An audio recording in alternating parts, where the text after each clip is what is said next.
आप सुन रहे हैं रेडियो टशन, जो छू ले आपका मन। Absolutely magnificent. Dhoni finishes off in style. A magnificent strike into the crowd. India lift the World Cup after 28 years. The parties start in the dressing room, and it's an Indian captain who's been absolutely magnificent in the night of the final. MS Dhoni will collect the World Cup trophy, and he'll get it from Mr. Sharad Pawar, the president of the ICC. The party begins in Mumbai.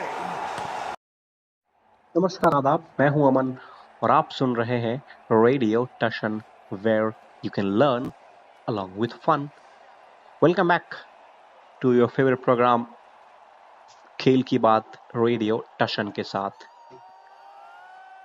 The series number 2 between India and West Indies of T20 has just begun today by an emphatic win in the series, first up by India. West Indies versus India first match at Eden Garden, if I'm not wrong, today, where West Indies batted first, score 157 in 20 overs. There is not much to explain, but yes, Pooran batted well. Has been bought with high amount of risk, but he batted well. Now coming back to the match with our guest, and the guest of today's show or discussion is Mr. Ram Kishan ji. Welcome back in the program. Thank you sir. तो बात कर लेते हैं. अभी हमने जैसा बताया, थोड़ा सा आगे बढ़ाते हैं उसी को. टॉस के बारे में क्या कहेंगे, किसने जीता, वेस्ट इंडीज या फिर इंडिया? जी हाँ, टॉस भारत के कप्तान रोहित शर्मा ने टॉस जीता और वेस्ट इंडीज को आमंत्रित किया पहले बल्लेबाजी करने के लिए, और पहले बल्लेबाजी करने के लिए आमंत्रित किया तो वेस्ट इंडीज की शुरुआत खास नहीं रही. ब्रेंडम किंग्स पहले ही ओवर की 5वीं गेंद पे भुवनेश्वर कुमार का शिकार बने 4 रन बना के. उसके बाद एक लंबी चौड़ी साझेदारी हुई.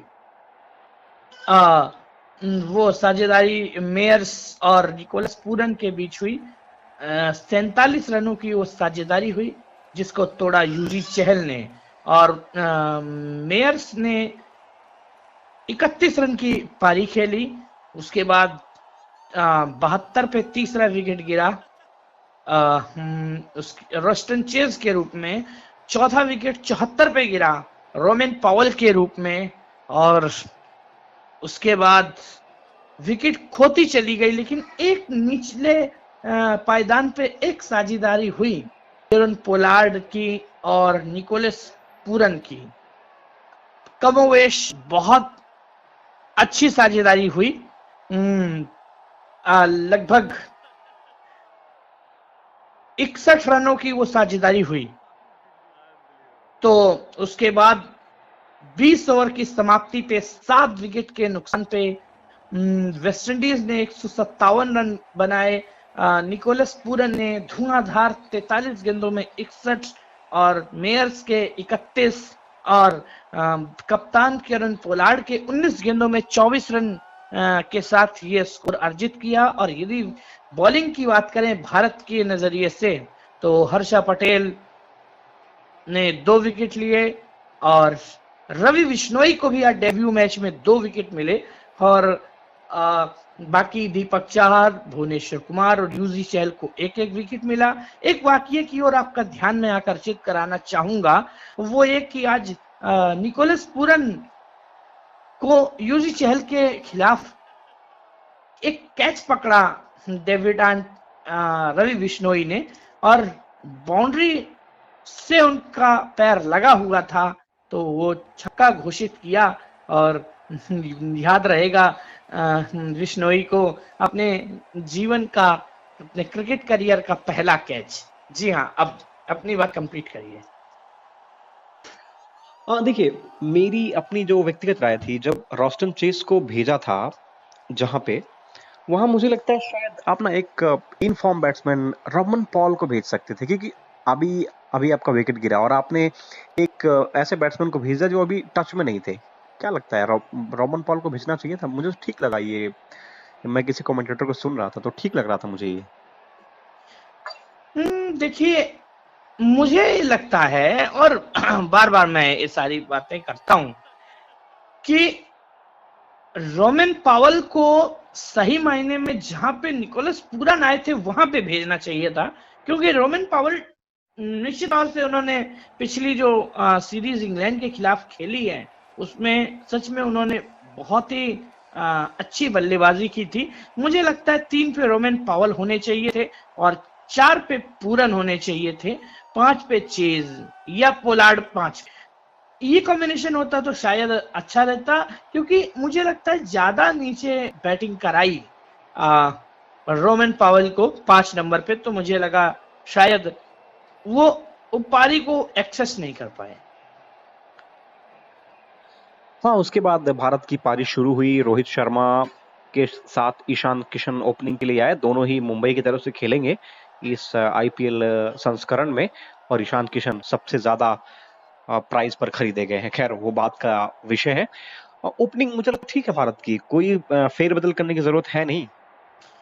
जी हाँ, बिल्कुल, मेरे भी नजरिए से सही है, लेकिन मुझे लगता है कि ईशान किशन का जो दोष लोग समझ रहे हैं वो ये समझ रहे हैं कि जब रोहित शर्मा तेज खेल रहा है तो ईशान किशन क्यों नहीं खेल पा रहा, या ये समझ रहे हैं कि वो मैच को खत्म करके नहीं आ पा रहा है। तो मुझे लग रहा है लोग ईशान किशन से बेहद खफा हैं, जबकि ऐसा होना नहीं चाहिए। बहुत अच्छी वेल कंपोज पारी हम कह सकते हैं, बहुत अच्छे तरीके से बुना है उस पारी को। ये भी देखना होगा लोगों को, दर्शकों को, कि रोहित शर्मा जब खेल रहे थे तो केवल ईशान किशन स्ट्राइक दे रहे थे, और ये अच्छी बात हो सकती है कि यदि विकेट गिरता है एक, तो ईशान किशन थोड़ा सा एंकर्ड कर सकते हैं पारी को। हाँ बिल्कुल, मैं इस राय से इत्तेफाक रखता हूँ। ऐसा होना चाहिए, एक आपके पास एंकर और एक एग्रेसर होना चाहिए। क्या लगता है, केएल राहुल के आने के बाद टी20 टीम में इनकी वापसी पर कोई संकट के बादल मंडराएंगे? जी नहीं, ऐसा नहीं है। टी20 में तो कोई खतरा नहीं है। हाँ, एक दिवसीय में जरूर अभी केएल राहुल को ही तवज्जो दी जाएगी, लेकिन टी20 में बेशक ये हो सकता है कि ईशान किशन को नीचे बैटिंग कराई जाए या केएल राहुल को नीचे बैटिंग कराई जाए, वो तो थिंक टैंक का डिसीजन होगा। लेकिन ईशान किशन की जगह निश्चित तौर से बिल्कुल बनी हुई है। हाँ, ठीक ठाक इनिंग भी खेली ईशान किशन ने। थोड़ा तेज तर्रार इनिंग की लोग उनसे उम्मीद करते हैं, लेकिन मुझे लगता है वो एंकरिंग रोल में नजर आ रहे थे। उन्होंने शायद 42 रन बनाए, मुझे लगता है, अगर मैं गलत नहीं हूं तो। जी नहीं, 35 रन, 42 गेंदों पर 35 रन। हाँ, अरे वो मैं मैच बस हल्का हल्का नजर बनाकर रखे हुए था उस पर, बाकी कुछ नहीं। उसके बाद अगर मैं थोड़ा सा और आगे चलूं, विराट कोहली का जो प्रदर्शन है अभी भी निराशाजनक ही है। मुझे लगा शायद टी20 में कुछ अच्छा करें, लेकिन एक बार फिर से हाथ कुछ आया नहीं खास। देखिए, 13 गेंदों में 17 रन बनाए, और वो आपने क्या किसी को मिडिल ओवर में इस तरह से छक्के लगाते हुए देखा है क्या? ये बेफालतू का वो शॉट ट्राई कर रहे। अरे सब कुछ एकदम बहुत बढ़िया चल रहा था, आपके 93 पे 2 विकेट हुए थे, सब कुछ बहुत अच्छा चल रहा था, आप आराम से खेलते।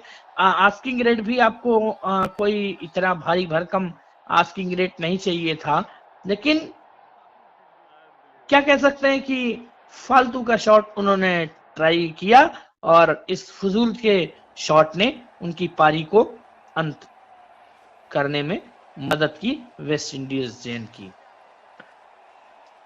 अच्छा, एक बात और, अभी जो टी20 में सबसे ज्यादा रन बनाने की होड़ लगी हुई है, मार्टिन गप्टिल इस पे सबसे ऊपर शिखर पर खड़े हुए।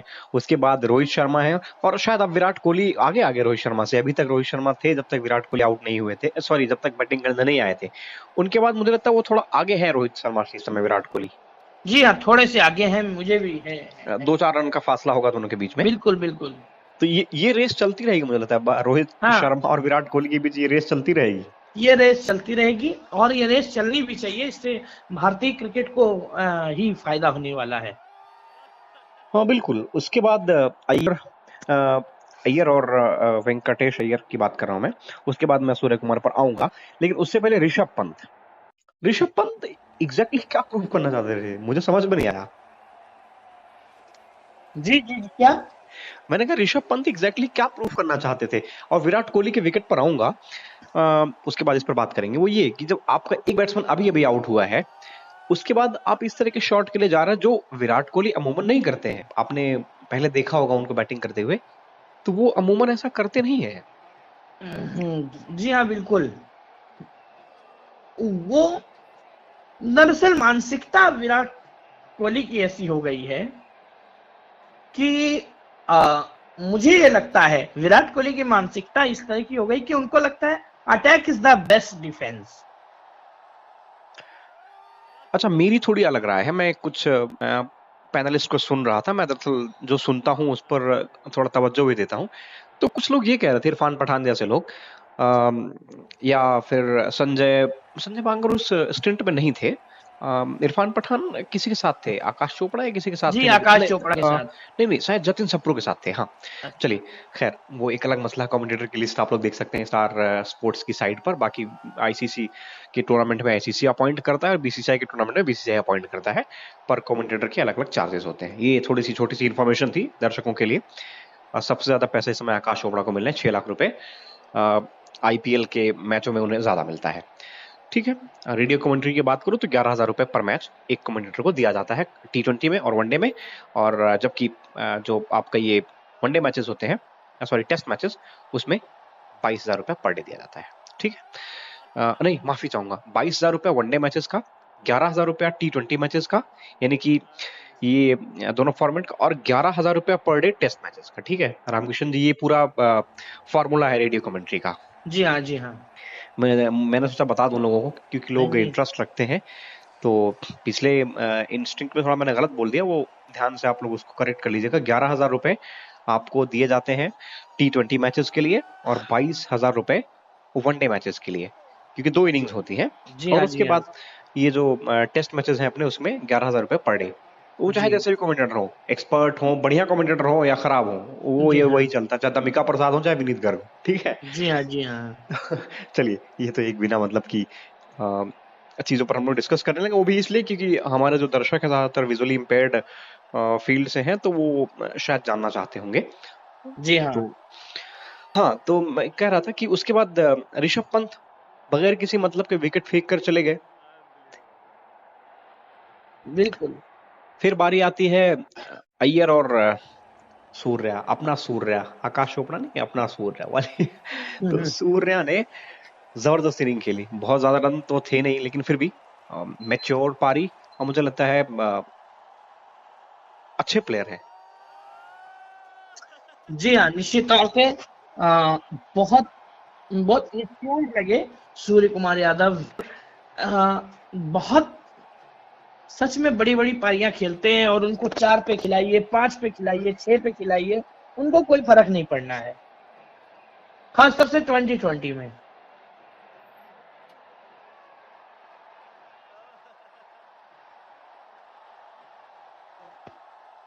जी हाँ।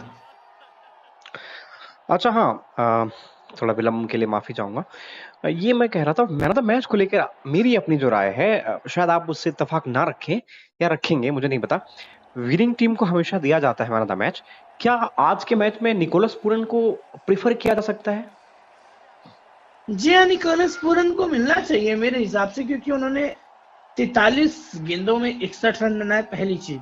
दूसरी चीज, जब पहले ओवर में पहला विकेट गिर चुका था, तो पहले ओवर की 6वीं गेंद पे निकोलस पूरन ग्राउंड में आ चुके थे। उसके बाद एक साझेदारी 47 रनों की मेयर्स के साथ, फिर छोटी छोटी साझेदारी रोशन चेज के साथ, फिर आगे पोलार्ड के साथ 6ठे विकेट के लिए जो साझेदारी हुई, तो पूरी पारी निकोलस पूरन के इर्द गिर्द चली। तो मुझे लगता है या तो भारत की तरफ से कोई बड़ी पारी आती 50 प्लस की, तो शायद सोचा जा सकता था, लेकिन ऐसा हुआ नहीं। और मेरे हिसाब से निकोलस पूरन का बनता है मैन ऑफ द मैच। अच्छा, आपके पास कोई खबर है? उसके बाद हम इस शो को वाइंड अप करेंगे, क्योंकि बॉलिंग में कुछ खास था नहीं, सबने ठीक ठाक बॉलिंग की। वेस्ट इंडीज की तरफ से भी बॉलिंग नफी तुली रही, क्योंकि ज्यादा रन थे नहीं उनके पास। एक ओवर बड़ा महंगा 22 रन का स्मिथ के द्वारा फेंका गया, जिसमें रोहित शर्मा ने जबरदस्त बैटिंग की। तो मैन ऑफ द मैच के हवाले से कुछ खबर है आपके पास? नहीं, अभी तक तो कुछ नहीं आया है। अभी दोनों कप्तानों के व्यूज आए हैं। एक मिनट। हाँ जी, आ गया। अच्छा, दे दिया। तो रवि बिश्नोई को मैन ऑफ द मैच मिला है। Oh my god. Ravi Bishnoi, हाँ, क्या किया बिल्कुल था सही मैन ऑफ द मैच है, क्योंकि आई थिंक उन्होंने 6 वाइड दी, उसके बाद भी 4 ओवर में 17 रन और 2 विकेट। और यदि हम 6 वाइड्स को हटा दें तो 13 रन, केवल 11 रन और हाँ। 2 विकेट। तो अच्छा, इस तरफ तो हमारा ध्यान ही नहीं गया। बॉलिंग विश्लेषण हमने देखा नहीं, इसलिए हम उस पर गौर नहीं कर पाए। खैर, मुझे लगता है आज के लिए इतना काफी है। फिर मिलेंगे किसी और मैच की डिस्कशन के साथ। आज की खेल खबरों में बहुत कुछ बताने के लिए था भी नहीं, टीम का ही डिस्कशन था। बाकी ऑस्ट्रेलिया श्रीलंका का मैच क्या रहा? कल वो मैच खेला गया था। कल तीसरा मैच खेला गया था। हाँ। तो ऑस्ट्रेलिया ने, मैंने बताया था कल के शो में कि ऑस्ट्रेलिया ने 6 विकेट से उस मैच को जीत लिया था। टॉस, ठीक है, आपने अपडेट कर दिया था दर्शकों को। जी हाँ, श्रीलंका ने पहले बैटिंग करते हुए 121 रन बनाए थे 6 विकेट के नुकसान पे निर्धारित 20 ओवरों में। ऑस्ट्रेलिया ने 16.3 ओवरों में इस टारगेट को 4 विकेट के नुकसान से चेज कर लिया था और 6 विकेट से जीत करके ऑस्ट्रेलिया ने 5 T20 मैचों की श्रृंखला में श्रीलंका के खिलाफ 3-0 की अजेय बढ़त बना ली है। चलिए, thank you so much Ramkishan ji for your valuable time. It's about to be 12 in just about few minutes, but still you are giving your valuable time to all our listeners. So that's it for today's episode. We'll be here with you in the next coming episode, next matches. Till then, have fun and good night. Thanks.